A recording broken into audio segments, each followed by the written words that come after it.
It's been about 2 weeks since I worked on my Kaypro modification project, and I think it's about time we continue the upgrades. I spent a few days and epoxied these bolts to the power supply with some E6000. I wanted to make sure they cured properly, so I let them sit for about 4 or 5 days. And that's how I'll mount the power supply into the computer on the back panel. I figured out a place for the hard drive to go. It'll go, I think, right here. And we'll just connect it through these holes. And I decided that having just a piece of duct tape holding that on wouldn't be a very good idea, so I put a little screw hole into the plastic so I can screw this down with at least one screw.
I removed the power connector, and I will just take an old power cord and snake it in through here, plug it in there.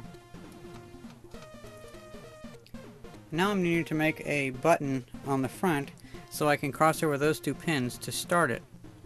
And I'm thinking I already have some momentary switches that I got whenever I was 10, so let's look inside my big electronics buckets. Well, I couldn't find the switches I was wanting. I only found this one and several of these.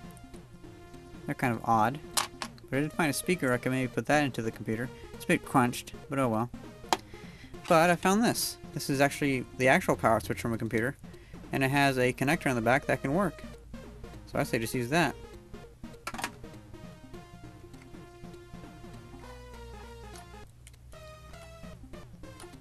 Oh, by the way, it'd probably be a good idea to go ahead and insert the CMOS battery.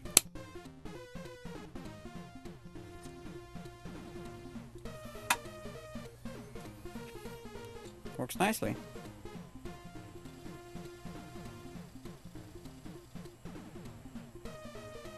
So this seems to be set up quite nicely. The top cover will fit over this well, and everything's securely in place.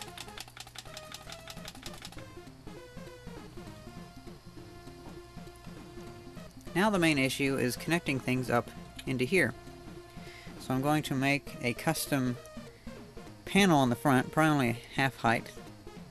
It'll have probably just a bunch of USB connectors, and then maybe a PS2 port so I can hook up a trackball, and then some audio ports and whatnot. And I may take that speaker or get a better speaker and put it in here somewhere. But I'm thinking it might be better just to go with headphones. Well, anyway, I can do that later, and I'm going to still be looking for a piece of plastic to put on there, because I want to try to find a similar piece of rough plastic like what these drives originally had on the front. And I think I found where I can get that.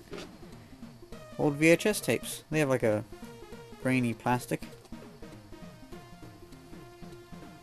I could probably cut that out and put that onto a piece of black plastic that's pretty thick, and then I can cut out what I need for all the ports and stuff like that.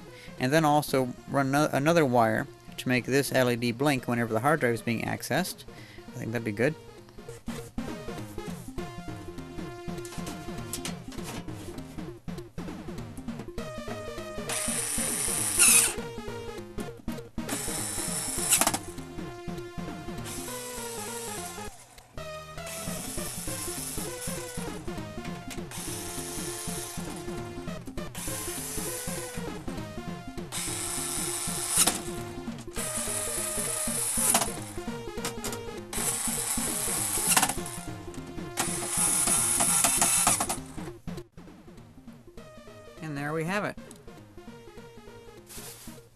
going pretty nicely.